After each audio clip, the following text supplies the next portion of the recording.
Libo-libong katao, dagsa para makiisa sa Kalutan, Tugtugan, Tansayawan at Dalan sa Mangaldan, Pangasinan.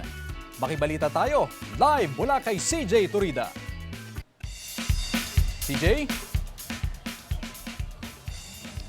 Chris, nandito tayo ngayon sa Rizal Avenue dito sa Mangaldan, Pangasinan kung saan gaganapin ang Kalutan, Tugtugan, Tansayawan at Dalan na pinakatampok na bahagi ng Mangaldan Fiesta 2025 at Pindang Festival.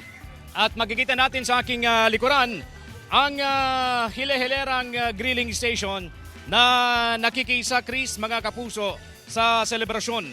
Alauna kaninang hapon nang inumpisahan ang paglalatag ng mga mesa at upuan dito sa kahabaan ng Rizal Avenue, dito sa bayan ng Mangaldan, Pangasinan, kung saan ginaganap ang, sabi ko nga kanina, yung pinakatampok na aktibidad sa kapistahan ng bayan at Pindang Festival. Ito yung Kalutan at Dalan. As early as 8 a.m. naman kanina nang ibigay ang mga Kalutan Grill package, yung mga nakikita nyo dyan sa gitna ng kalsada.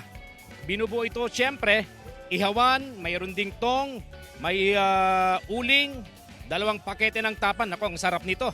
Isang pakete ng longganisa, hindi lang longganisa at hindi lang tapa, meron ding mga bangus at sari-saring isda.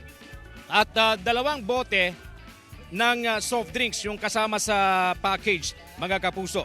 Pinalalahanan ng otoridad ang mga kalahok sa Kalutan na iwasan ang paglipat ng lokasyon. Ibig sabihin, kung ano yung itinalagang lugar para sa'yo, dun ka lang para walang magiging problema, walang magiging aberya, mga kapuso.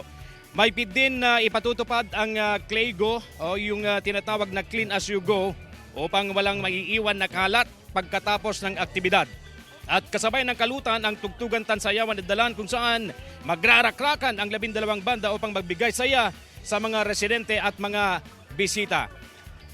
Anytime from now, Chris, mga kapuso, ay isasagawa na yung ceremonial burning kung saan maglalakad yung mga opisyal ng lokal na pamahalaan at isa-isang sisindihan yung mga ihawan bilang hudyat ng pagsisimula ng selebrasyon. Mamaya, babalik pa tayo sa iba pang kaganapan dito.